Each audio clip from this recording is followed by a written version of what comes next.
Mis amados, que la gracia y el favor de nuestro Dios esté sobreabundando en cada uno de nosotros en esta hermosa mañana, y que podamos disponer nuestro corazón y sobre todo nuestro espíritu para poder alimentarnos de la palabra que Dios tiene para cada uno de nosotros en esta mañana. Dígale a alguien que le quede cerca: la palabra es el alimento del espíritu. Repítaselo de nuevo, dígale: la palabra es el alimento del espíritu. Amén. Así que no traigo nada nuevo, sino que quiero continuar, o voy a continuar con la serie que he estado enseñando en las últimas veces que he estado acá, y es acerca de viviendo en el espíritu. Y quiero hoy que podamos ver varios ejemplos, tanto del Antiguo Testamento como del Nuevo Testamento, de cómo personas que en un momento pudieron vivir y no vivir la vida en el Espíritu. Y vamos a ver cómo cultivar una vida en el Espíritu, cómo nosotros poder cultivar una vida en el Espíritu.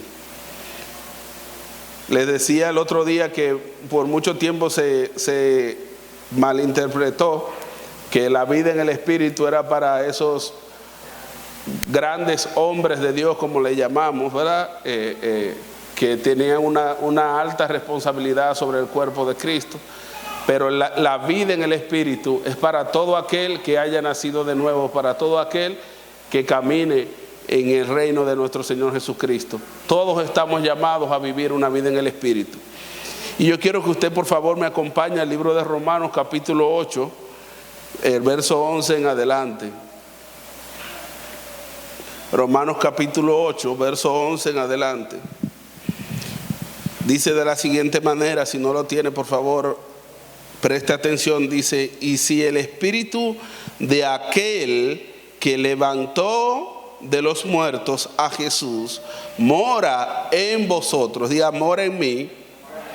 El que levantó de los muertos a Cristo Jesús vivificará también vuestros cuerpos mortales por su espíritu que mora en nosotros. Así que, hermanos, deudores somos, no de la carne, para que vivamos conforme a la carne, porque si vivimos conforme a la carne, moriremos. Mas si vivimos conforme si por el Espíritu hacemos morir las obras de la carne, viviremos. Porque todos los que son guiados, aquí quiero que usted subraye en su Biblia si es de papel, todos los que son guiados por el Espíritu de Dios, estos son los hijos de Dios. Si usted quiere una definición exacta de lo que es un hijo de Dios, la definición es una persona que es guiada por el Espíritu de Dios. Amén. Todos los que son guiados por el Espíritu de Dios, estos son los hijos de Dios. Porque por eso Jesús decía: mis hermanos y mi familia son aquellos que hacen la voluntad de mi Padre que me envió. Porque el Espíritu no nos va a guiar a nada que no sea la voluntad de Dios. Cuando hacemos algo que está fuera de la voluntad de Dios, es porque no estamos siendo guiados por el Espíritu. Porque cuando somos guiados por el Espíritu Santo de Dios, solamente vamos a hacer lo que agrada al Padre, lo que es la voluntad del Padre. Por eso nos conviene vivir una vida en el Espíritu. Amén. Y yo quiero que hoy veamos varios ejemplos de personas que vivieron bajo esa voluntad de nuestro Señor Jesucristo. Número uno, quiero que veamos a Noé. No voy a leer mucha Biblia, pero les voy a dar más o menos algunos versos para que usted lo estudie si desea en casa. En el capítulo 6 de Génesis muestra la historia de Noé. Y vemos cómo Noé, dice la Escritura, que Noé halló gracia delante de los ojos de Dios. Y como halló gracia delante de los ojos de Dios, Dios le dio instrucciones para que Noé pudiera diseñar aquello que iba a servir para salvar la vida de las personas de ese tiempo. El propósito de Dios era salvarlos a todos, pero no todos quisieron entrar. ¿Me explico? El propósito de Dios era salvar la humanidad, a todo el que entrara en el arca, pero no todos quisieron entrar al arca, porque no le creyeron a Dios. Pero miremos por un momento la figura de Noé, mis hermanos.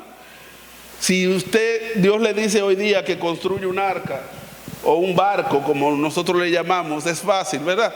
Porque hoy día nosotros sabemos lo que es un barco, ¿verdad? Y sabemos que los barcos son muy útiles en este tiempo. Pero decirle a alguien que cree una barca, que cree un arca, porque viene un diluvio cuando todavía no había llovido sobre la tierra. Porque recuerde que hasta el diluvio no llovía del cielo, sino que lo que subía era un vapor de la tierra, o mejor dicho, el agua en forma de vapor, y regaba la tierra. No había llovido sobre la tierra hasta este momento. Si usted lo lee en Génesis, en Adán, cuando habla de Adán, en los primeros capítulos, dice que cuando Dios creó un huerto, y dice que habiendo ríos, pero no de los ríos, sino que de la tierra subía un vapor que regaba toda la tierra. Y hasta este momento no había llovido.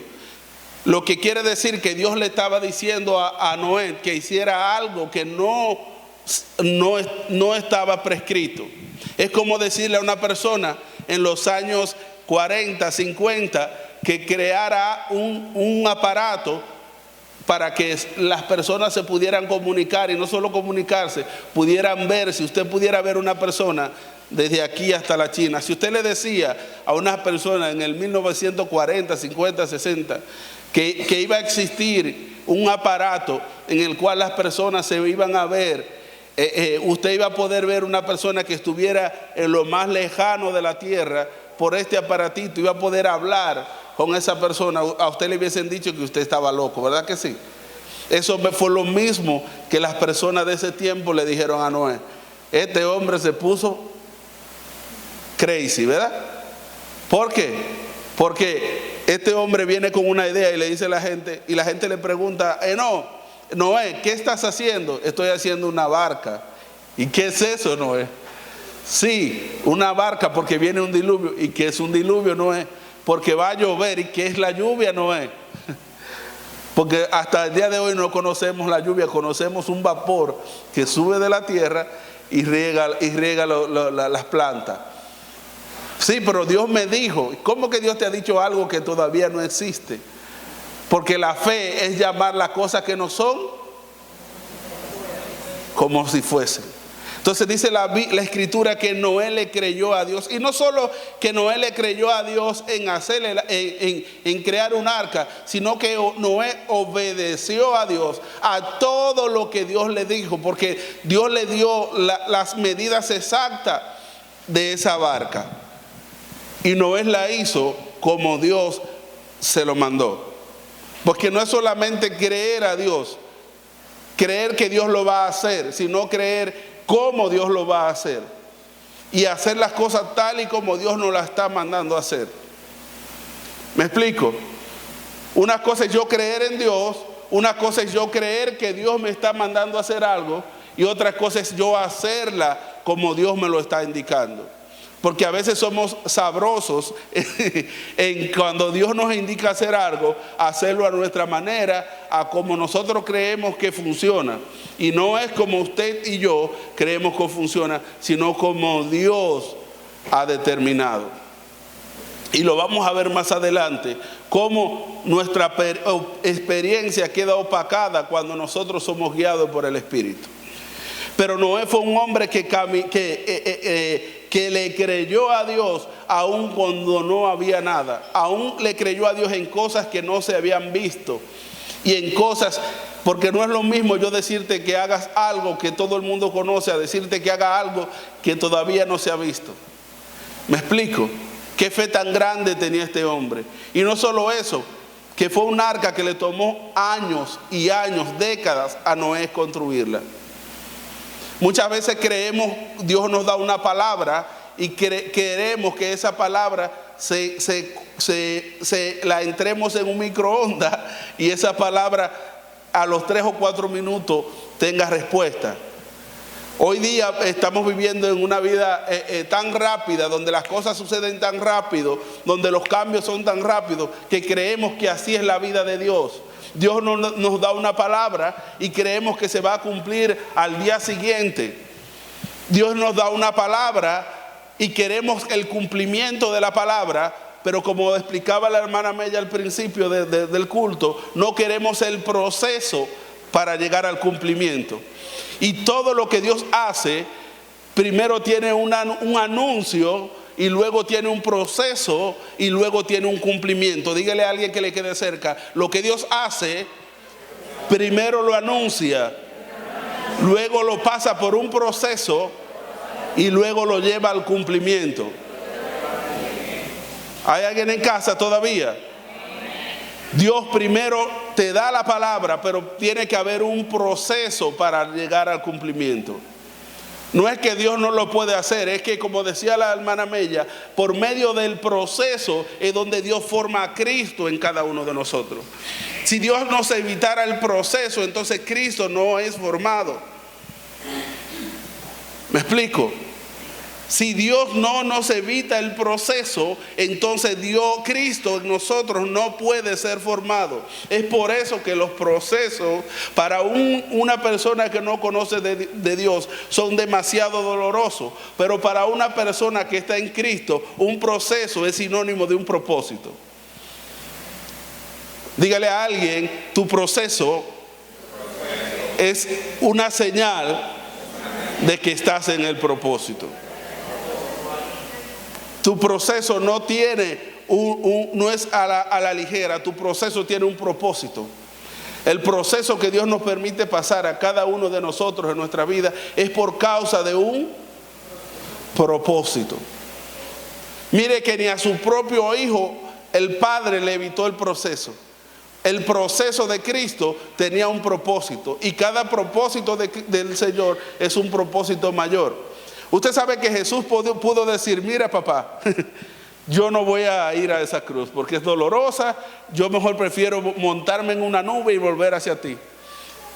¿Y usted cree que el Padre le iba a desechar por ser su hijo, por no hacerlo?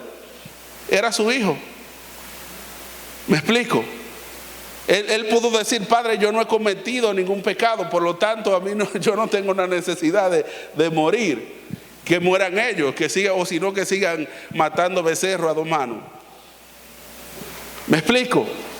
Pero aún dice la palabra que el Padre no escatimó ni a su propio hijo, sino que lo entregó en una cruz. Y el resultado de un hijo procesado es hoy día, mírelo a su alrededor.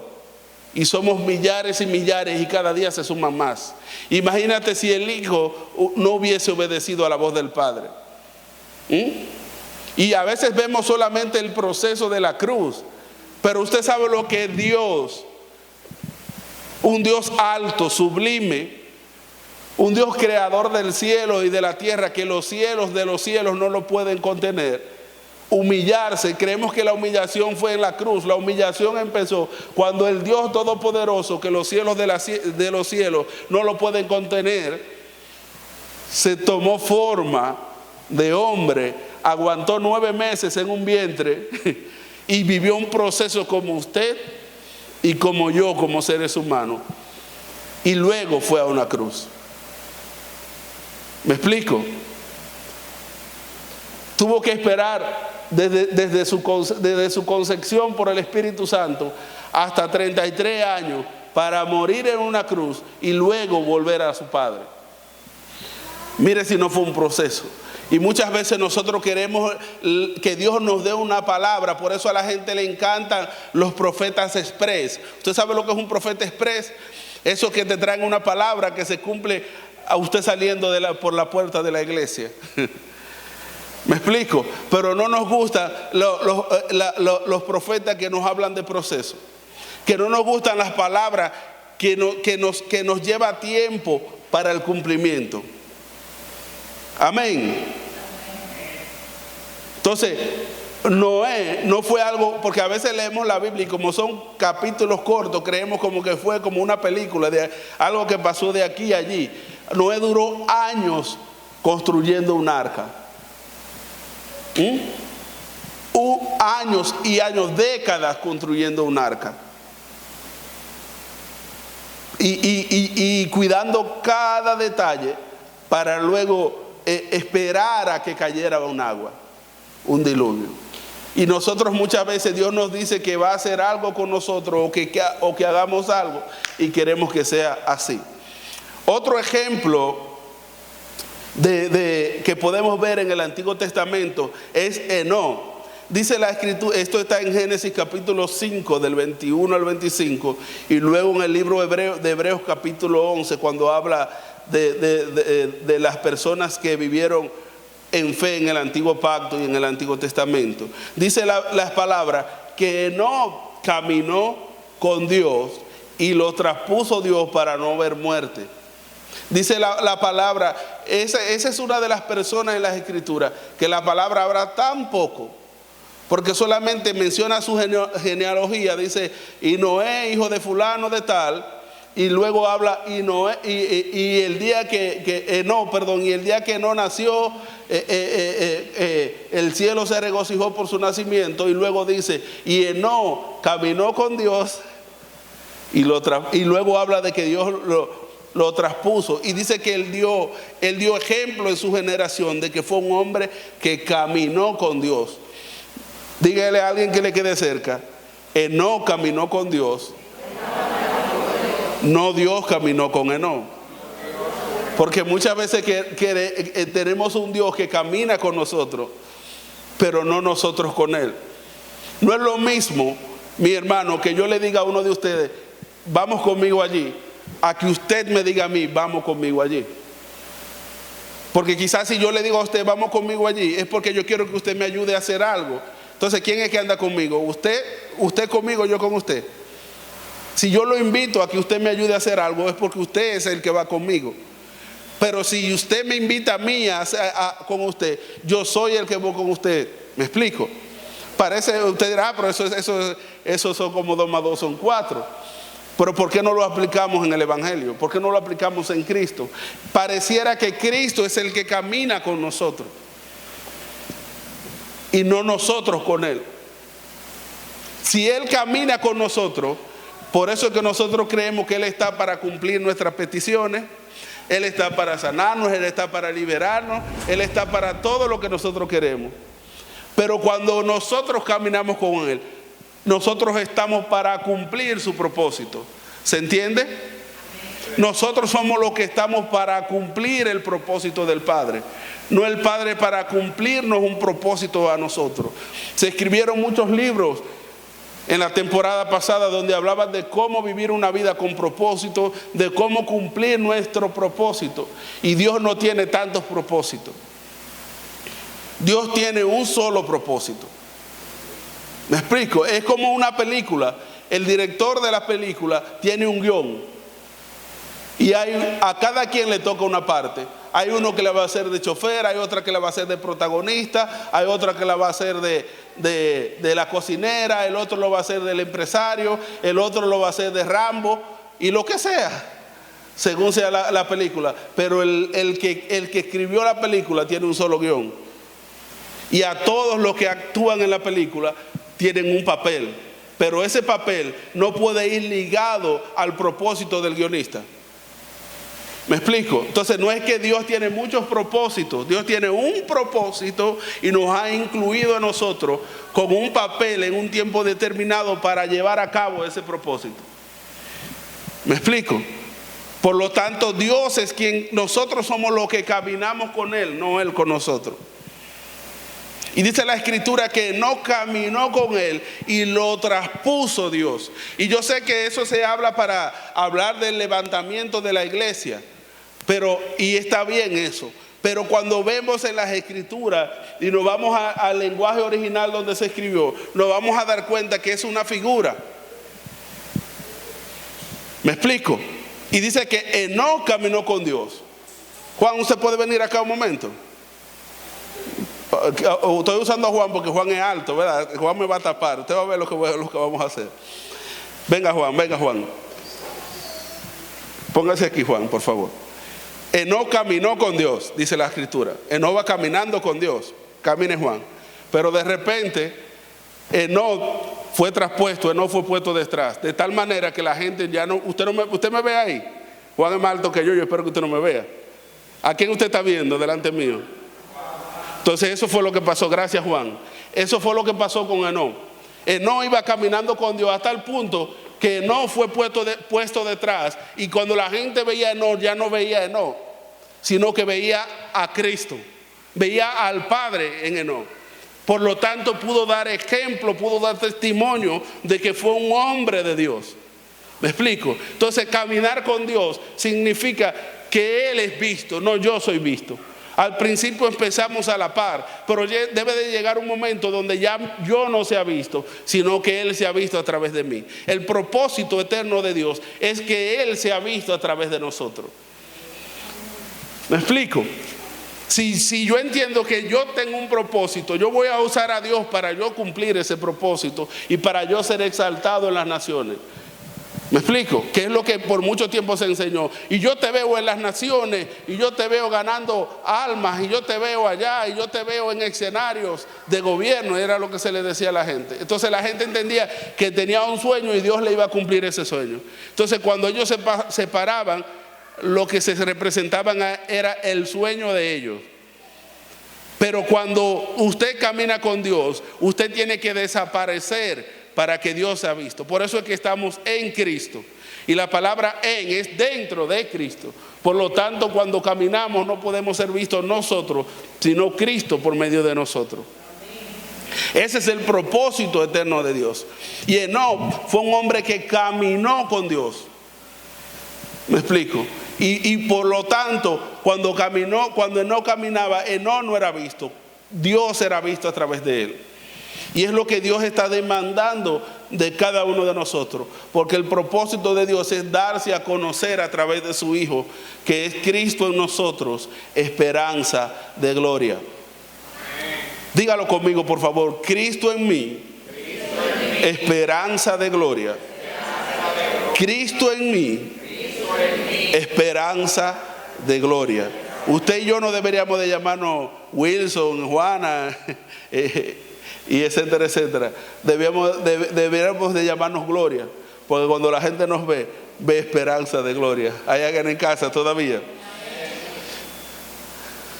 Vamos al Nuevo Pacto o al Nuevo Testamento, porque esto no todo es del Nuevo Pacto, lo que está en los Evangelios. Pero vamos al Nuevo Testamento, y quiero que veamos dos personas del Nuevo Testamento. La Escritura está plagada, está diseminada. Principalmente el Antiguo Pacto está lleno de sombras, tipos de figuras, de representación de la carne y de representación del Espíritu. ¿Me explico? Pero yo quiero enfocarme en varios personajes por causa del tiempo. Ya mencioné dos del Antiguo Testamento y voy a mencionar dos del Nuevo. Y el número uno es Pedro.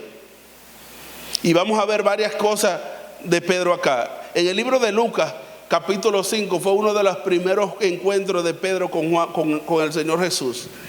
Y dice la Escritura, mis hermanos, que Pedro está pescando con sus compañeros de pesca, y habían otros pescadores era un lugar de pesca, habían varias barcas. Y dice que Pedro y sus compañeros duraron toda la noche, usted lo ha leído, pescando, tratando de pescar. Y dice la Escritura que pasó la noche, la madrugada, y llegó la mañana y ellos no habían pescado nada. Y por la mañana se aparece Jesús y le dice: Pedro, boga mar adentro. Y era que ya yo habían traído las barcas a la orilla. Jesús le dice que se pusiera un poquito más allá para que le prestara la barca para él predicar.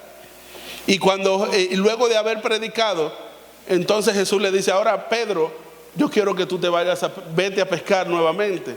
Y Pedro le dice a Jesús, todavía Pedro estaba crudo, diga conmigo, Pedro estaba crudo. Eran los primeros momentos de Pedro con Jesús. Y dice la escritura que cuando Jesús le dice a Pedro, Pedro, vuelve a pescar. Pedro le dice, no, Señor, pero lo que pasa es que usted no sabe de eso. Yo soy un experto en pesca. Los que me andan conmigo son expertos en pesca. Y nosotros hemos pescado toda la noche. Nos pasamos las noches. Nosotros escogimos el lugar, el momento correcto, la noche correcta, las redes correctas, las barcas correctas. Todo correcto porque nosotros somos expertos. Y nos pasamos la noche porque si usted se da cuenta, los pescadores pescan más de noche que de día. Si usted sabía. Y ellos sabían que la noche era el mejor momento para pescar, que el viento estaba a su favor para pescar. Sin embargo, Señor, no hemos pescado nada. Y el Señor le dice, Pedro, vuelve a pescar. Entonces le dice, mira, Señor, vuelve y le explica, mira, Señor, escogimos la barca correcta, escogimos la red correcta, el tiempo correcto, la noche correcta, y somos expertos en pesca. Pero si tú lo dices en tu nombre, porque ya usted cree que fue algo de fe, fue, mira, Señor, en tu nombre yo la voy a echar, pero para no desagradarte, pero tú sabes que no hay nada. Y dice la palabra que Pedro y sus compañeros volvieron a pescar y inmediatamente Pedro tira la red. Dice la palabra que eran tantos los peces que la red se partía, que los que estaban en la orilla, con las barcas en la orilla, tuvieron que volver a entrar al mar. Y el pescado, la cantidad de peces pescada por una sola red, dio para llenar todas las barcas que estaban ahí. Y muchas veces nos enfocamos en el milagro de la pesca, de los tantos pescados. Y en la palabra que Pedro le dijo, que Jesús le dice a Pedro, ahora te voy a hacer pescador de hombres. Está bonito todo eso. Pero déjeme decirle una cosa. Aquí yo puedo ver un hombre lleno de experiencia, un experto en la materia. Y estoy viendo un hombre experto en la materia que sabe cómo hacer las cosas. Pero para que las cosas funcionen diferente tiene que ser guiado por Dios. ¿Me explico? Si Pedro no hubiese hecho caso, Pedro no hubiese pescado. El problema de nosotros, mis hermanos, es que muchas veces solamente buscamos la guianza del Espíritu cuando ya no podemos más. Que solamente buscamos la guianza del Espíritu en las cosas, en los asuntos que nosotros no sabemos o no podemos. Pero déjame decirte algo. Dios quiere que tú le des lugar en aquello en lo que tú también eres experto. ¿Me explico? No espere al día en que como tú lo haces no funciona. Deja que Él camine contigo aún en las cosas que tú sabes hacer. Deja que Él esté contigo en las cosas que tú sabes hacer al dedillo. Pero Él siempre tiene una manera mejor de hacerlo. ¿Me explico? Él tiene una manera mucho mejor que nosotros. Y no siempre tiene que ser un milagro. Pero que Dios siempre sabe cómo las cosas son. Muchas veces nosotros, hermanos, en eso erramos. Nosotros no vivimos para ser guiados por nuestra experiencia ni por nuestras habilidades. Nosotros somos guiados para vivir bajo la voluntad de nuestro Señor Jesucristo. ¿Me explico? Por eso es que cuando le decía la otra vez que cuando Pedro está en la casa de un gentil y está en la azotea porque le estaban preparando un guisado abajo, Pedro le dice al Señor, se pone a quejarse con el Señor, le dice, Señor, yo no he comido cosa común o inmunda. Él estaba correcto conforme a la ley, él estaba correcto conforme a la nación, porque él era judío. Él estaba correctamente, era como él lo había hecho siempre. Él siempre se había guardado de comer cosas inmundas. Pero muchas veces, hermano, aunque estemos impuestos a una cosa, es como Dios lo está diciendo. Y el Señor tiene que mostrarle una visión y decirle, Pedro, mata y come. Porque si Pedro no aprendía a comer cuando Dios le decía que comiera, si Pedro no aprendía eso, tampoco iba a aprender a predicarle a los gentiles. Tampoco iba a aprender a predicar a los gentiles, porque para Pedro, aún ya nacido de nuevo, aún lleno del Espíritu Santo, los gentiles no tenían salvación. ¿Me explico? Entonces nosotros, hermanos, tenemos que aprender a desaprender de nosotros mismos, a no confiar en nosotros mismos. sino a confiar. Cuando la Biblia dice maldito el hombre que confía en otro hombre, no solamente que usted no confíe en su vecino, es que usted no confía en usted, que usted no confía en la carne. Pero es fácil decir, no, yo no creo en hombre, y vivir como si fuéramos enemigos. No se está tratando de eso. Lo que la palabra está diciendo es, maldito el hombre que cree en otro hombre, maldito el hombre que confía en la carne. Por eso dice el proverbio, no te fíes en tu propia prudencia. ¿Hay alguien en casa todavía? Muchas veces sabemos cómo hacerlo, muchas veces tenemos las técnicas para hacerlo, muchas veces tenemos los recursos para hacerlo, pero no es como nosotros sabemos hacerlo, es como Él quiere que lo hagamos. Y muchas veces vamos a tener que ensuciarnos en el lodo, aunque no sea lo políticamente o lo moralmente correcto, pero si es por el propósito, cuando somos guiados por el Espíritu, lo vamos a hacer. ¿Usted cree que para Jesús era fácil como judío estar en un pozo solo con una mujer, y para colmo samaritana, y para colmo una mujer que de rodillas endebles, para no decir otra cosa? ¿Usted cree que era cómodo para Jesús? Porque usted está viendo a Dios, pero Jesús era 100% hombre también. Si pasaba un sacerdote, si pasaba un escriba, un fariseo, a Jesús posiblemente podía ser llevado a juicio por estar con esa mujer. Él sabía que no estaba haciendo nada malo, pero Jesús, por estar ahí en el lugar incorrecto, a la hora incorrecta para el mundo, con la persona incorrecta para el mundo, Jesús eso le pudo costar una cruz anticipada. Pero Él no vino para hacer su voluntad, Él no vino para salvar su moral, Él no vino para salvar su reputación, Él vino para una sola cosa. Diga conmigo, el Hijo vive para hacer la voluntad del Padre que lo envió. Para Jesús, como hombre de éxito, era más fácil el ir con sus discípulos a Samaria, armar una campaña evangelística y predicarle a toda una ciudad, ¿sí o sí? Y que luego se escribiera, y Jesús fue a Samaria y 5,000 personas escucharon su mensaje. Qué bonito, e hizo milagros en Samaria. Y Jesús sabía cómo hacerlo, pero ese no era el propósito de Dios. Jesús le da la palabra a la samaritana, salva a una mujer insalvable primeramente, y segundo, se sienta a esperar a que venga toda la ciudad a Él. ¿Por qué? Porque Él obedeció a la voz de su Padre.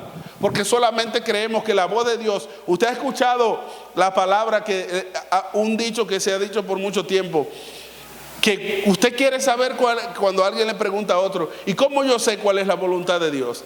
Y nos decían, si tú sientes paz, si no sientes paz, no es la voluntad de Dios. ¿Qué paz sentía Enoc durando cientos de años clavando madera? ¿Qué paz usted cree que pudo sentir José en una cárcel? ¿Qué paz pudo sentir David en una cueva? ¿Qué paz pudo sentir David con 500 enemigos cayéndole atrás y él con una sola espada? ¿Y no era la voluntad de Dios? ¿Qué paz pudo sentir Pablo? Que lo vamos a ver brevemente. ¿Qué paz pudo sentir Pablo metido en una cárcel? ¿Y no era la voluntad de Dios? Entonces la voluntad de Dios no solamente está en lo que no da paz. El alma nunca va a sentir paz. Hasta Jesús dijo, el alma es débil, el alma no quiere ir a la cruz, pero el espíritu está dispuesto. Una vida en el espíritu, mis hermanos, va a ir a donde Dios le mande, cueste lo que le cueste. Va a hacer lo que Dios le diga, cueste lo que le cueste. Cuando vivimos una vida del espíritu, no se trata de nuestra reputación, no se trata de nuestra sabiduría ni de nuestro conocimiento, se trata de Él y de su dirección. Amén. Luego vemos a un Pedro, mis hermanos, que niega a Jesús. Pero si leemos la escritura, no lo vamos a leer tampoco, pero usted lo puede anotar, Juan capítulo 15, capítulo 21, del 15 en adelante. Vemos a un Pedro que Jesús le pregunta varias veces y le dice, Pedro, ¿me amas? Y Pedro le dice, sí, Señor, te amo. Y vuelve el Señor y le pregunta, Pedro, ¿de verdad me ama? Y Pedro vuelve y le contesta, Jesús, claro que te amo. Si no te amara, no anduviera contigo. Y vuelve Jesús y le pregunta, Pedro, ¿en verdad, de cierto me amas, Pedro? Y Pedro le dice, Señor, pero ¿por qué me haces esa pregunta si tú lo sabes todo? Tú sabes que yo te amo. Y ese retozo, y ese juego conmigo, Jesús. Y Jesús le dice, de cierto te digo, Pedro, que antes de que cante el gallo, me vas a negar 3 veces. Y usted dirá, pero no le amaba. Pedro amaba a Jesús, pero eso era un amor en la carne, mis hermanos. El amor en la carne, y usted lo sabe que hay varios tipos de amor, es un amor condicional. Pero cuando llega la hora de la verdad, el amor echa alas y vuela. Pedro le amó a tal punto que hasta le mochó una oreja a un centurión por causa de Jesús. Pero cuando se ve en el mismo patio de Poncio Pilato y ve lo que le están haciendo a Jesús y entiende que eso le puede pasar a él, Pedro lo negó. Porque eso era un amor en la carne, mis hermanos. Y me gusta porque luego que Jesús le dice eso, entonces luego que Jesús le dice, mira Pedro, me vas a negar 3 veces. Yo me imagino que Pedro le dijo, el maestro está relajando porque él sabe que yo no le voy a negar.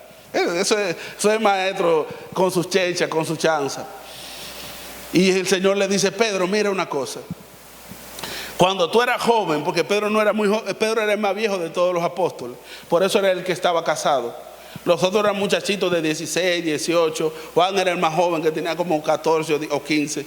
Los otros eran de 16, 18. Algunos estaban ahí dentro de esa edad, pero Pedro ya era un hombre casado de más de 30 años. Y Jesús le dice, Pedro, mira, cuando tú eras joven, como los demás apóstoles, los demás discípulos, tú ibas a donde querías. De noche te ibas a pescar con tus amigos, hacías asado con tus amigos, tú hacías lo que tú querías.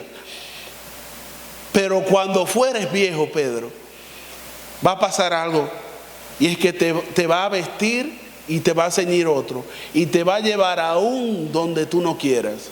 Y la palabra especifica que Jesús estaba hablando de qué muerte Pedro iba a morir. Un Pedro que aunque caminaba con Jesús, era un Pedro medio vara floja, que era como un tamo llevado por el viento, que aunque amaba a Jesús, le podía negar. Eso es cuando vivimos en la carne. Cuando usted ama a su familia en la carne, cuando usted ama a sus hermanos en la carne, en cualquier momento le va a fallar. Usted mismo se puede fallar a sí mismo cuando usted vive en la carne. Por eso no es correcto una persona que ha nacido de nuevo y seguir viviendo en la carne. Y Jesús le dice, pero cuando fueres viejo te ceñirá otro. Eso está hablando de una figura, de una persona que es guiada por el Espíritu Santo. Por eso le dijo Jesús a Nicodemo, el viento sopla y no sabe ni de dónde viene, ni para dónde va. Así son los que son guiados por el Espíritu Santo. El viento lo lleva aquí, lo lleva allá, y ellos se dejan llevar. Estaba hablando de una persona que es guiada por el Espíritu Santo. Una persona que es guiada por el Espíritu Santo y una persona que vive la vida en el Espíritu, mis hermanos, no tiene agenda personal. Una persona que vive en la vida en el Espíritu, mis hermanos, no tiene planes personales. Tiene propósito. Y no tiene muchos planes, no tiene muchos propósitos. Tiene un propósito, y es hacer la voluntad de Dios. Si eso incluye abrir una empresa, vas a abrir una empresa. Si eso incluye estudiar una profesión, vas a estudiar una profesión. Si esto incluye casarte, te vas a casar. Si esto incluye mudarte de lugar, te vas a mudar de lugar. Pero todo debe de ir conforme al propósito eterno. ¿Me explico? No podemos tener doble agenda en el Señor. Y el mismo Pedro que le niega, luego de que Jesús muere, luego de que el Espíritu Santo habite en él, que Pedro nace de nuevo. Si usted lee la historia se va a dar cuenta que a Pedro lo crucificaron de la misma manera que a Jesús. Solo que él pidió por honra que lo crucificaran con la cabeza para abajo. Y como un Pedro que le niega luego está dispuesto a morir. Porque el Pedro que le niega es un Pedro que no ha nacido de nuevo. Un Pedro que aunque camina con Jesús, Jesús no vive dentro de él. Y a veces nosotros decimos, y se oye bonito, ay, si yo hubiese vivido y hubiese conocido a Jesús en las calles de Jerusalén y hubiese andado con él, quizás usted le había negado como los demás judíos. Quizás usted había dicho que él era un falso si usted había estado en ese tiempo, como para muchos era. O quizás usted había recibido un milagro y nada más. Y quizás usted había sido uno de los 10 leprosos, de que eran 10 y solo 2 volvieron a dar gracias. Que usted había sido de los 8. ¿Me explico? O quizás usted hubiese sido el soldado romano que cuidó su puerta, o los soldados romanos que le dieron latigazo. Usted quería vivir en el tiempo de Jesús. Pedro vivió con Jesús, fue enseñado con Jesús, era el principal de los que andaba con Jesús. Lo vio antes de la cruz, lo vio transfigurado, y Pedro le negó. Eso habla de una vida que no está en el Espíritu. Pero cuando Pedro nace de nuevo, cuando el Espíritu, Jesús sopla su Espíritu sobre él, y luego el día del Pentecostés, el Espíritu viene sobre la vida de Pedro y le llena. Pedro fue un hombre que aguantó cárceles por causa de Jesús. Fue un hombre que aguantó vituperios por causa de Jesús. Y Pedro fue un hombre que estuvo dispuesto a ir a la muerte por causa de Jesús. Mis hermanos, nosotros vivimos un evangelio demasiado, pero demasiado cómodo. Nosotros entendemos que no es que es necesario que vivamos en persecución, pero nosotros vivimos un evangelio demasiado cómodo. Y aún así nosotros nos quejamos, mis hermanos. Porque usted dice, yo quisiera vivir en el tiempo de Jesús. Y le mencioné muchas cosas, pero quizá usted hubiese sido el Pedro que le tocó morir crucificado por causa de Jesús. O el Juan que fue tirado en una isla solitaria llamada Pasmo por causa de Jesús. ¿Me explico? Y a nosotros se nos ha dado la mejor parte. Tenemos a Jesús, tenemos a Cristo ya no caminando con nosotros, sino habitando en nosotros. En Él vivimos, en Él somos, en Él nos movemos. ¿Me explico? Y aún así nos quejamos. Dios anda buscando gente que responda a su voz. Y la última persona que quería hablar, pero ya eso usted lo sabe más que yo, fue el apóstol Pablo, mis hermanos. El apóstol Pablo vivió toda su vida, la mayor parte de su vida la vivió preso. Y lo que me rompe el cocote, vamos a decir así en buen dominicano, es que Pablo nunca, si usted lee las cartas de Pablo, nunca Pablo le escribió, mis hermanos, aquí estoy, como el diablo me quería ver, preso por causa del sistema, por causa del imperio romano. Estoy impedido de predicar el evangelio por causa de este imperio, de este sistema que no quiere saber de los cristianos. Pero Pablo siempre dijo, escribía en sus cartas, aquí estoy preso por causa de mi Señor Jesucristo.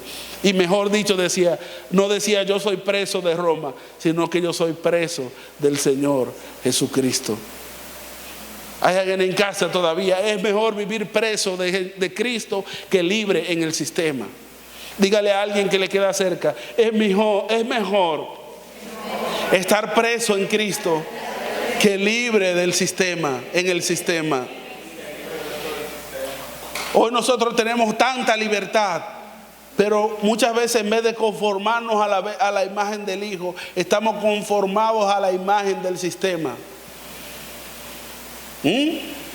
Parecemos creyentes camaleones. Nos conformamos, nos ponemos del color de la pared de la cual estamos.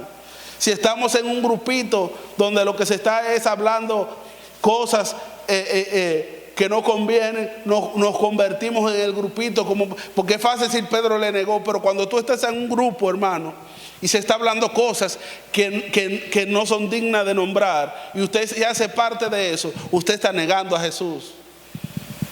Usted está negando a Cristo, mi hermano. Cuando usted está trabajando en un lugar o usted es un empresario y hace algo incorrecto, o le piden que haga algo incorrecto y usted, para no perder su trabajo, se adhiere a lo incorrecto, usted está negando la fe de Cristo, mi hermano. Cuando usted no hace como Enoc, que deja que Cristo sea visto, usted está negando a Cristo. Lamento decírselo, mi hermano, pero es la verdad. Mire, mis hermanos, yo sé que Dios es soberano y Dios hace como quiera, pero si Pablo le hubiese oído a la cárcel, hoy día nos hubiésemos privado de 14 cartas. El Evangelio del Nuevo Testamento no tuviera 27, tuviera 14 cartas menos. ¿Y cuántas cosas hemos comprendido solamente por esas 14 cartas? ¿Me explico? Pablo, si vemos la vida de Pablo y vemos la vida de los otros apóstoles, el que más preso estuvo fue Pablo. Y Pablo fue, si lo vemos humanamente, podemos decir que Pablo fue el apóstol más efectivo en su generación. Pero Pablo no andaba suelto. Pablo estuvo su mayor parte preso. Pero Pablo vivió bajo la voluntad de nuestro Señor Jesucristo. Tanto así que les decía el otro día que cuando aún se le profetiza su muerte y le dice el profeta, Pablo, me dice el Señor que si vas a Jerusalén te espera prisiones. Y como todo buen ser humano, muchas veces nosotros queremos evitar el dolor a las personas. El mismo profeta que le da la profecía le dice, Pablo, no vayas a Jerusalén para que nada de lo que el Señor dijo te acontezca. Y Pablo dice, pero si es el Señor que lo está diciendo, ¿cómo yo me voy a negar a la voluntad de Dios? Ahora es que yo voy más rápido para Jerusalén. Prepáreme la maleta que me voy ahora mismo. ¿Me explico? Porque Pablo amaba la voluntad de Dios, y solamente una persona que vive una vida en el Espíritu está dispuesto a padecer por causa de Cristo. ¿Me explico? ¿Cuántos de nosotros estamos dispuestos a padecer por causa de nuestro Señor Jesucristo? Y por último quiero darle, aunque son muchas, son breves, 7 cosas que nosotros debemos de hacer, cultivar para poder vivir una vida en el Espíritu. Usted no puede vivir una vida en el Espíritu, como decía Lice el domingo, pasándose los días dándole para arriba y para abajo a los dedos de un celular o una tablet, viendo redes sociales. Aunque usted esté viendo aún cosas que edifiquen, no. La primera cosa que nosotros debemos de hacer para poder permanecer en una vida en el Espíritu es tener una vida de oración. ¿Me explico? Usted no puede vivir una vida en el Espíritu sin oración, porque orar es hablar con Dios. ¿Y cómo usted puede saber su voluntad si usted no habla con Él? Y dicho sea de paso, debemos de cambiar la manera. Hoy día el mundo está tan rápido, mis hermanos, que lo que tenemos es una oración, una vida también. La oración se ha vuelto también microondas. Padre, en el nombre de Jesús te doy gracias por este día. Guíame en el camino y guarda a mis hijos, guarda a mi familia. Amén. Y nos vamos por ahí. Y el Señor dijo, pero yo quería hablarte y te fuiste. Amén. Necesitamos una vida de oración. Es verdad que en la temporada pasada se nos enseñó unos niveles demasiado exagerados, que para usted poder hablar con Dios y poder ver a Dios y poder hacer cosas grandes en Dios, usted tenía que durar 40 días de ayuno y sin comer nada en un monte. Pero hoy día nosotros nos hemos ido al otro extremo, hermano, donde no oramos constantemente. La palabra es bien clara cuando dice orad sin cesar, no le da explicaciones, dice orad sin cesar. ¿Cómo está tu vida de oración? No me lo conteste, no me levante la mano por favor, pero ¿cómo está nuestra vida de oración? ¿Cuánto tiempo estamos dedicando a Dios en oración? Somos de los que decimos, yo voy a orar, pero primero déjame descansar. Y luego dice, déjame ver el celular. Y para descansar la vista, descansar y descansarte más la vista. Y cuando usted termina de ver el celular, Usted pensó que pasaron 5 minutos y pasaron 4 horas y ya es hora de dormir y hasta tarde está para dormir. Entonces no ora porque se le hizo tarde. Vamos a invertir los hábitos, mis hermanos.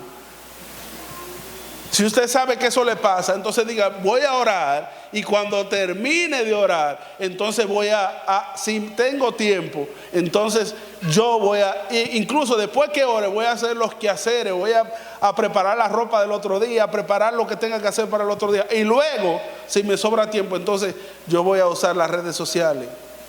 Y si está cansado, porque es verdad, a veces estamos cansados, acuéstese unos minutos, ¿verdad? Pero no se acueste acá, porque entonces no va a dormir nada tampoco. Amén. Entonces necesitamos, si queremos vivir una vida en el Espíritu, cultivar una vida de oración. No hubo persona en la Escritura, incluyendo a nuestro Señor Jesucristo, que vivió una vida en el Espíritu si no vivió una vida en oración. Y la mayoría de milagros y de cosas que vemos en las Escrituras fue por causa de la oración. No desmaye, es que yo oro y oro y oro y no veo nada. Ore. El problema es que la oración nuestra no es oración, es petición. Y solamente nuestra oración es pedir, pedir, pedir. Pero pedimos para nuestro deleite. ¿Cuándo le vamos a decir al Espíritu Santo, no sé orar? Ora por mí. Enséñame a orar. Ora por mí. Para que nuestra oración sea en el Espíritu. Porque Él gime dentro de nosotros, dice la Escritura, con gemido indecible. Número 2, una vida de alabanza y adoración. Y usted me dirá, hermano, pero yo no sé tocar ni una güira. No estamos hablando de eso. Una vida de alabanza y adoración. Esto es una manera de expresar la alabanza y la adoración, la música. Pero hay muchas maneras de expresar alabanza y adoración. Si usted no vive hay una diferencia entre la alabanza y la adoración. La alabanza es reconocer los atributos del Señor, reconocer quién Él es en nuestras vidas. Eso es alabanza. Si usted no vive una vida de alabanza, entonces usted vive una vida de quejabanza. Porque cuando vivimos una vida de quejabanza es porque no conocemos al Dios, no reconocemos al Dios que tenemos. ¿Me explico? Una vida de quejabanza es que cuando a ti te duele algo, tú te quejas. Ay, me duele aquí, me duele allí. Una vida de alabanza es que cuando a usted le duele algo, usted reconoce que tiene un sanador. ¿Me explico? Una vida de quejabanza es que cuando usted no tiene nada en la nevera, usted empieza a quejarse porque no tiene nada en la nevera. Una vida de alabanza es que cuando usted no ve nada en la alabanza, usted dice, aunque no haya vaca en los corrales, aunque las ovejas sean quitadas de la majada, aunque la higuera no florezca, aunque la nevera esté vacía, con todo y eso yo me alegraré en el Dios de mi salvación. Cambiemos nuestro lenguaje, mis hermanos. Nuestro lenguaje habla de nuestra fe. Eso es una vida de alabanza. Cuando su carne quiere expresar queja, exprese alabanza. Por eso dice que debemos de vivir con salmos, con himnos, hablar entre vosotros con salmos, con himnos, con cánticos espirituales. Cambiemos nuestra vida de quejabanza por una vida de alabanza. Y la vida en adoración, la palabra más exacta para poder definir lo que es una vida de adoración. Mis hermanos, en el lenguaje original, una adoración, la máxima adoración es una persona que está postrada, rendida delante de Dios. La palabra adoración es la palabra postrado, es una persona que se acuesta. ¿Usted me ve parado? Míreme como si yo estuviera rectamente acostado, rendido totalmente. Cuando le decimos al Señor, yo no dependo de mi fuerza, yo dependo de ti. Cuando nos rendimos a su voluntad, cuando ya mi voluntad no importa, la única voluntad que me importa es la voluntad de Dios. Cuando mi comida es hacer la voluntad de mi Padre, cuando mi gozo es hacer la voluntad de mi Padre. ¿Me explico? Esa es una vida de alabanza y de adoración. Número 3, una vida en comunión. No puedes vivir una vida en adoración y no vivir una vida en comunión con Dios. Porque la vida de oración es cuando usted ora continuamente. Oro cuando estoy en el baño, oro cuando estoy fregando, oro mientras estoy trabajando, porque no es hablar voceado. Usted está ahí hablando, trabajando, pero en su mente usted está orando, está dando gracias al Señor. Pero la vida de comunión es que 24/7 yo tengo conciencia de que soy hijo de Dios y de que el Espíritu Santo habita en mí, y por lo tanto yo vivo en comunión con Él. Por lo tanto yo no hago lo que yo quiero, sino lo que Él quiere. Comunión es estar en común acuerdo. No es el Espíritu Santo ponerse de acuerdo con usted, es usted ponerse de acuerdo con el Espíritu Santo. Eso es una vida de comunión. Y la vida de comunión incluye comunión con Dios y comunión con el cuerpo. El apóstol Juan dice que no podemos tener comunión con Él si no tenemos comunión con el cuerpo. Que no podemos amarle a Él si no amamos a su iglesia. Por eso cuando a Pablo se le revela a Cristo, no se le revela solamente Cristo, se le revela a Cristo y la iglesia. Por eso el Señor le dice: yo soy a quien tú persigues. Pablo pensaba que estaba persiguiendo a la iglesia, pero a quien estaba persiguiendo era a Cristo, porque Cristo y la iglesia son uno. No me importa cómo te cae tu hermano, pero tu hermano y tú son uno. Por lo tanto, lo único que te conviene es reconciliarte con él o con ella, porque aunque estés guapo, van a seguir siendo uno, porque Cristo no está dividido. ¿Me explico? Entonces, no podemos tener comunión con Dios si no tenemos comunión con nuestro hermano. Tenemos que restaurar la comunión, mis hermanos. Que yo anhele estar con usted, que usted anhele estar conmigo. Aunque yo tenga defecto, aunque usted tenga defecto.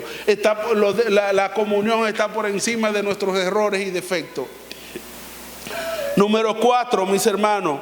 Una vida, ya lo dije, una vida en comunión con el cuerpo de Cristo, que es la iglesia. Número 5, la lectura y estudio de la palabra. Usted no puede conocer a Dios si usted no estudia su palabra. Usted no puede conocer a Dios si usted no estudia su palabra. ¿Cuánto nos procuramos por prepararnos en esta vida, que no está mal, para cosas de este mundo, que no está mal, porque es la manera como nos ganamos nuestro sustento? Pero ¿quién es que nos sustenta? No es Dios. Conozcámosles a Él. Conozcámosles a Él. Para eso Él dejó su palabra, mis hermanos. Debemos de estudiar su palabra, no solamente abrir la Biblia y donde caiga y yo leo, no. Debemos de escudriñar las Escrituras, porque en ellas está la vida eterna. Número 6, mis hermanos, una vida de obediencia a su palabra. Yo no hago nada con orar, yo no hago nada con leer las Escrituras si no obedezco lo que ella dice. ¿Me explico? Yo no hago nada con orar, no hago nada con leer las Escrituras si no obedezco lo que ella dice. Número 7, mis hermanos, una vida de fe. Vivir una vida por fe y no por vista. Mis hermanos, nosotros debemos de pedir que nuestros ojos naturales, y no estoy hablando de los ojos de la carne, sino de los ojos del alma, sean apagados, para que los ojos del Espíritu, y que los ojos del Espíritu sean alumbrados. Nuestra alma tiene una vista no 20-20, no, 40-40. Y a veces pareciera que nuestro espíritu tiene ceguera, porque vemos más en la carne que en el espíritu. Me encanta esa escena de Eliseo y Giezi. Dice la palabra que en un momento viene un ejército a rodear la ciudad donde estaba Eliseo. Y dice que Eliseo escucha los caballos y escucha los carros. Le dice a Giezi: ve a ver lo que quiere que está allá afuera. Y cuando Giezi va donde Eliseo, dice que Giezi vuelve temblando y le dice: ay, padre mío, gente de a caballo, nos van a matar aquí, se acabó nuestra vida. Un ejército ha sitiado la ciudad. ¿Usted cree que Eliseo no sabía? O Eliseo era un hombre que vivía una vida guiada por el Espíritu. Eliseo sabía lo que había allá afuera, era para ver la actitud del siervo. Y el siervo viene asustado donde Eliseo. Y dice la palabra que Eliseo oró por el siervo. Y Dios le abre los ojos al siervo. Y Eliseo le dice, ahora vuelve y ve. Y cuando el siervo vuelve y mira, vuelve y le dice, Padre mío, muchos más son los que están con nosotros que los que están con ellos. Cuando vemos en el alma, lo que vamos a ver es dificultad, lo que vamos a ver es problema. Por eso hay mucha gente que se pasa la vida guerreando con los demonios, porque ven en el alma y lo que ven es demonios, problemas y dificultades. Pero cuando aprendemos a vivir una vida en el Espíritu y a ver con los ojos del Espíritu, vamos a ver que el cielo completo está a nuestro favor. Eso debería de llevar un aplauso. Póngase sobre sus pies, por favor.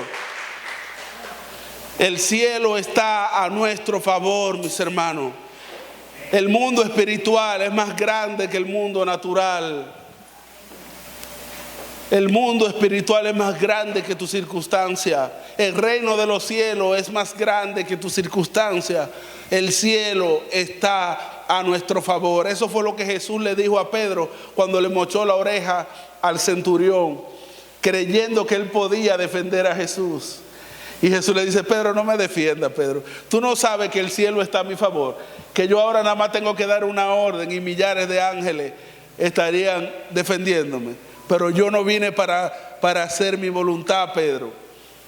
Yo vine para que la voluntad de mi Padre se cumpla. Es necesario que yo vaya a la cruz. Amén. Porque cuando vemos con los ojos naturales, creemos que podemos resolverlo todo. ¿Sabe? Porque la vida nos es fatiga y cansancio, porque nosotros creemos que con nuestra fuerza podemos resolverlo todo. Hermanos, nosotros no podemos nada. Por eso que Pablo tuvo que escribir un verso que dice, todo lo puedo en Cristo que me fortalece. Porque nosotros no podemos nada. Nuestras capacidades, mis hermanos, aunque son dadas por Dios, solamente sirven para algunas cosas. Pero el cielo no tiene límite, mis hermanos. El problema es que tenemos una mente, porque eso fue lo que nos enseñaron, que la vida espiritual es para vivir en la iglesia y la vida natural es para vivir allá afuera. La vida espiritual es para vivir 24/7, mis hermanos. Es para vivir 24/7. Qué bello sería si viviéramos una vida en el Espíritu. Cuán efectivos fuéramos en nuestra tarea aún naturales si viviéramos una vida en el Espíritu. Siento del Señor, no le iba a contar, pero siento del Señor contar algo que me pasó, creo que la semana antepasada. Cuando uno está predicando algo, siempre pasa, o casi siempre, que nos toca vivir cosas conforme a lo que uno está predicando. Y es el Señor para ver si uno está de acuerdo con el mensaje, porque muchas veces uno predica una cosa y vive otra. Pero el otro día estoy ayudando a mi esposa y estoy fregando, y ella me dice a mí, hazme el favor, mi amor, friega unas losas que hay ahí. Y cuando voy a fregar veo que no queda jabón, lo que queda es un poquito del agua del jabón, ¿verdad? Y ella me dice, tal vez te da con eso. Y en ese momento no había nada en el bolsillo tampoco. Y ella me dice, tal vez te da con eso. ¿O tú tienes algo para ir a comprar el jabón? Digo, no tengo. Está bien, yo frego con eso. Pero cuando empiezo a fregar, mis ojos naturales ven que no me va a dar para terminar de fregar las losas. Y le digo, Señor, yo estoy aquí sirviendo. Y de repente el Señor me dice a mí, ve y dile a Marlene, a tu esposa, que busque la despensa, que revoltee todo, que ahí hay una bola de jabón, de fregar. Y yo voy a ir yo, pero el Espíritu Santo me dice, no te dije a ti, cabezón, que le diga a tu esposa. Y así que yo la llamo y le digo, Marlene, hazme favor, ve a la despensa y busca una bola de jabón que hay ahí. Y ella me dice, pero yo te dije. que no es jabón. Yo busqué todo. Le digo, pero no te estoy mandando yo. El Señor me dice que vayas y busque una bola de jabón que hay en la despensa. No pasaron 5 segundos, 5 minutos. Ella buscó un poco, pero no pasaron 5 minutos cuando ella viene con una sonrisa y con una bola de jabón perfecta, mis hermanos. Hasta la letra de la marca la tenía bien hecha. Usted sabe que a veces se arruga entre una con otra. Perfecta. Usted dirá, Dios hizo una bola de jabón. No, estaba ahí. Lo que pasa es que con mis ojos naturales yo no la iba a ver nunca.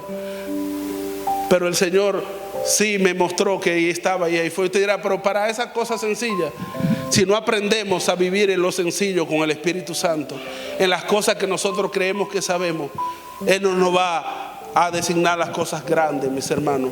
Muchas veces decimos, Señor, llévame a las naciones, pero no podemos dominar el barrio donde estamos. ¿Me explico? Debemos de volver al Espíritu Santo. Debemos de volver a honrar al Hijo que habita en nosotros, que no viene una vez a la semana en las reuniones cuando usted lo llama y dice, Espíritu Santo, ven. No, Él habita en cada uno de nosotros y Él está para ser nuestro guiador, nuestro guía, y Él siempre nos va a guiar a toda verdad. Por eso el Salmo 23 dice que si el Señor es nuestro pastor, nada nos faltará, porque nos guiará por senda de justicia. No está hablando de un pastor físico, está hablando del Espíritu Santo. Y no está hablando de pastos físicos, está hablando que en el reino de Dios todo lo que hay es delicia. Si nosotros hiciéramos caso a la voz del Espíritu Santo, nuestra vida fuera más fácil, mis hermanos. Porque aún las cosas, los procesos serían más fáciles. Porque entendemos cuando vivimos la vida en el Espíritu que aún los procesos van a producir propósito. Pero cuando vemos las cosas en la carne, lo que vemos es lo que nos va a dar en vez de alabanza es queja, mi hermano. Debemos de volver a la sencillez con el Espíritu Santo.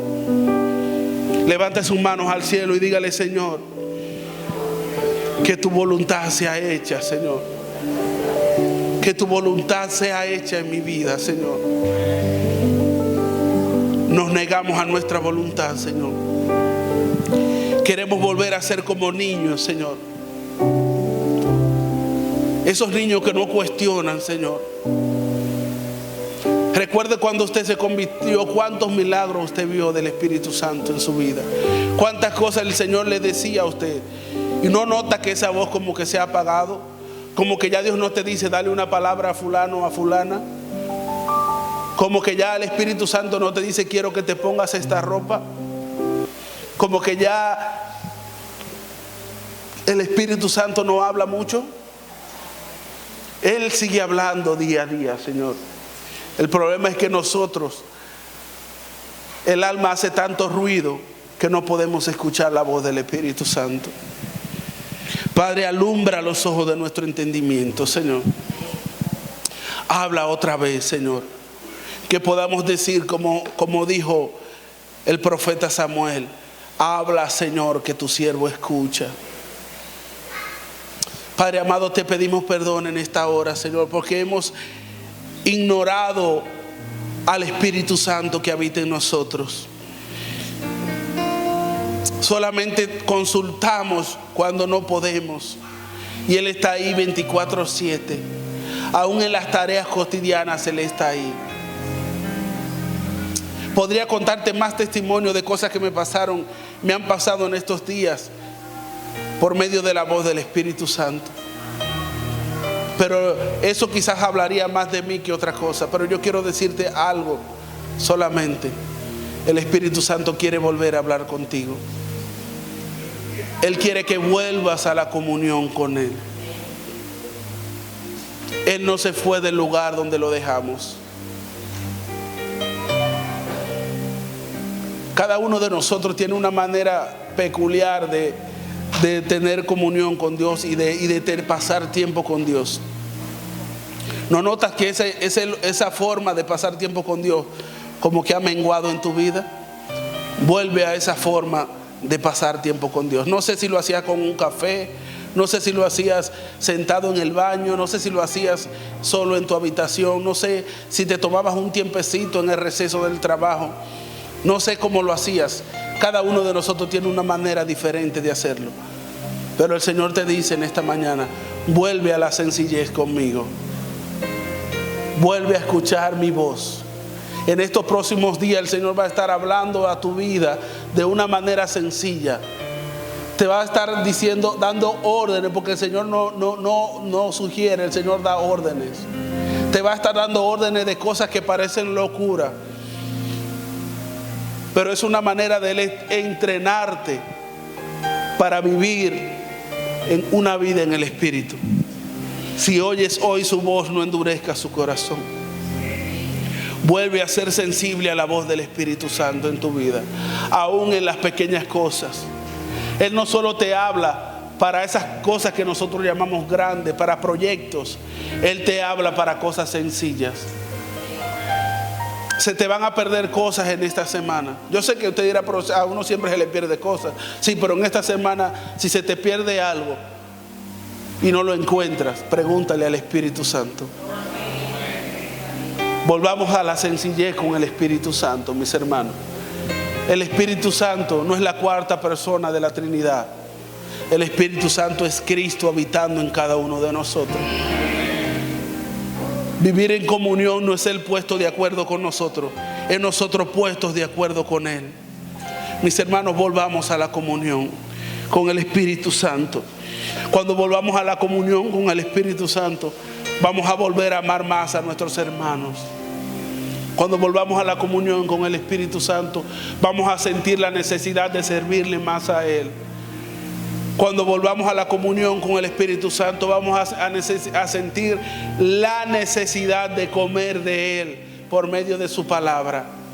Cuando volvemos a la comunión con el Espíritu Santo, la alabanza será puesta en nuestra boca.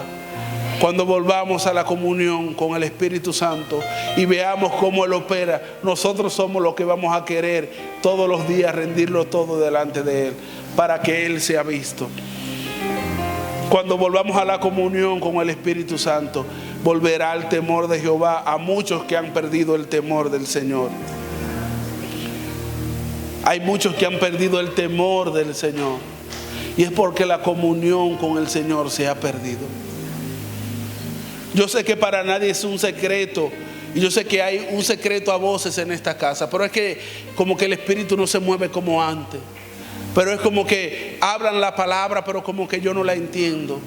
Pero es como que hablan las palabras y a veces yo creo que me la están diciendo a mí, lo que hago es que me enojo. El Espíritu Santo ha seguido hablando de la misma manera. Él se ha seguido moviendo de la misma manera. El problema no es Él. Él siempre quiere hablar, Él siempre quiere guiar. El problema somos nosotros cuando dejamos de hacer caso a su voz. Si usted oye a alguien por ahí que dice, hay gente que dice que el Espíritu Santo le habla cada rato. Dios habla todos los días. Dios se comunicaba con Adán todos los días de su vida. Cuando Dios te dice algo, no es tu instinto, es el Espíritu Santo. En estos días he tenido que dejar de ir a lugares, no porque sea malo, es porque el Espíritu Santo me ha dicho no vayas. Y yo sé que no es porque va a pasar nada malo, sino porque Él me está volviendo a entrenar para caminar bajo la voz y la guianza de su Espíritu. Y yo sé que eso va a pasar y está pasando con cada uno de nosotros. Volvamos a la voz del Espíritu Santo. Levanta tus manos a Él y dile: Señor, mi gozo será decir que tu voluntad sea hecha, Señor. Que mi gozo sea decir que tu voluntad sea hecha, Señor. Que tu voluntad sea hecha en mi vida, Señor. Que el Padre Nuestro no se convierta en una oración repetitiva simplemente en nuestras vidas, sino que el Padre Nuestro se haga una realidad en nuestras vidas, Señor. Que su voluntad sea hecha como se hace en el cielo, así también sea hecha en mi vida. Vivimos para hacer tu voluntad, Señor. Vivimos para hacer tu voluntad, Señor. Así que te pedimos perdón en esta hora, Señor, porque hemos hecho caso omiso a tu voz, Señor. Hemos dejado de hacer tu voluntad, Señor. Vivimos una vida de fe mecánica, Señor. Nos portamos bien mecánicamente, pero no por la guianza de tu Espíritu Santo, Señor. Hemos cuidado tanto nuestra reputación, Señor, Padre amado, que no podemos ensuciarnos nuestros pies para que tu voluntad sea hecha, Señor. Porque nuestro estatus, porque nuestra posición, a veces hasta económica, Señor. Porque ¿qué van a decir la gente de mí? Hay gente que no adora como tiene que hacerlo, que no danza cuando Dios le pide que dance, que no levanta la mano cuando Dios le dice que levante la mano, que no habla en lenguas cuando Dios le dice que hable en lengua. Porque ¿qué va a decir mi hermano que está a mi lado? Porque nos importa más lo que va a decir mi hermano o lo que va a decir el mundo que agradar a mi Padre. Y déjenme decirle, mis hermanos, que ese fue el problema de Saúl, que le importaba más lo que decía la gente de él que lo que decía Dios de él. Tanto así que cuando Dios lo desecha, y aún viéndose desechado por Dios, le dice al profeta: profeta, por favor, no lo digas eso delante de mis ancianos y delante del pueblo, porque ¿qué van a decir de mí? Porque Saúl estaba más enfocado, y Saúl es una representación de la carne y de alguien que vive en la carne. Un contraste con David, que es un hombre que hace la voluntad de Dios y que tiene un corazón conforme al corazón de Dios. Un hombre que es elegido por el pueblo, es decir, por la voluntad de la carne. Y David, un hombre que es elegido por la voluntad de Dios. Y Saúl tenía más cuidado de lo que la gente decía de él, de lo que el mundo iba a decir de él y de cómo iba a quedar parado delante de la gente, que lo que Dios estaba diciendo de él. Por eso cuando Dios le manda a hacer algo, él hacía lo contrario, porque lo contrario era lo que le daba estatus delante del pueblo. Y muchas veces estamos viviendo una vida de apariencia, mis hermanos, para que la gente vea que soy santo, para que la gente vea que yo puedo, y no para que Dios vea que yo hago su voluntad y que mi gozo es hacer su voluntad. Mis hermanos, por favor, volvamos a la voluntad de Dios. Volvamos a la voluntad de Dios. Es bien fácil saber cuándo es la voluntad de Dios. La voluntad de Dios siempre nos va a guiar a la palabra, siempre nos va a guiar a la oración, siempre nos va a guiar a la comunión, siempre nos va a guiar a la paz con nuestros hermanos y con los demás. Es fácil saber la voluntad de Dios. El problema es hacer la voluntad de Dios, porque muchas veces nuestra carne está por encima de la voluntad de Dios. Haced morir las obras de la carne. Haced morir las obras de la carne. Haced morir las obras de la carne. Porque solo aquellos que son guiados por el Espíritu Santo serán llamados hijos de Dios. Padre, te adoramos, te exaltamos y te bendecimos. Te loamos y te damos gracias por este tiempo de la palabra, de comunión entre los hermanos y de oración, Señor. Gracias por este tiempo glorioso, Señor. Aunque la carne tiene quizás que cuestionar del culto, Señor, pero nuestro espíritu se regocija, Señor, porque estamos en el centro de tu voluntad, Señor. Dile a alguien que le quede cerca: el estar aquí en esta mañana es estar en el centro de la voluntad de Dios. Tú pudieras estar en cualquier lugar en esta mañana, pero escogiste su palabra, escogiste estar con su cuerpo, escogiste su voluntad. Padre, te amamos y te bendecimos. Gracias por esta tarde, por este hermoso día, Señor. Gracias por cada hermano y cada familia representada. Gracias por tu palabra y por tu Santo Espíritu. Gracias, Padre amado, te damos y te presentamos en esta hora la vida de nuestros amados pastores, Señor. Gracias por la obra que tú estás haciendo en su vida, Señor. Aunque muchas veces no entendemos, pero tú estás haciendo tu voluntad en ellos, Señor. Porque todo esto es para que tu nombre sea glorificado, Señor. Gracias te damos por lo que tú estás haciendo, Señor. Gracias, Señor, Padre amado Jesús, te damos porque sabemos y tenemos, Padre amados, el anhelo de que tú lo traigas prontamente para estar aquí con nosotros, Señor. Y para que continúen la tarea que tú les has encomendado, Señor, de instruirnos a cada uno de nosotros, Señor. Bendecimos sus hijos, bendecimos sus nietos, bendecimos su familia. Y desde ya bendecimos ese vuelo, Señor, porque sabemos que pronto tú lo vas a traer, Señor. Te damos gracias por sus vidas, gracias por ellos, Señor. Y oramos por cada hermano que está aquí, Señor. Si alguno tiene alguna dolencia, Padre amado, que seas tú pasando tus manos sanadoras, Señor.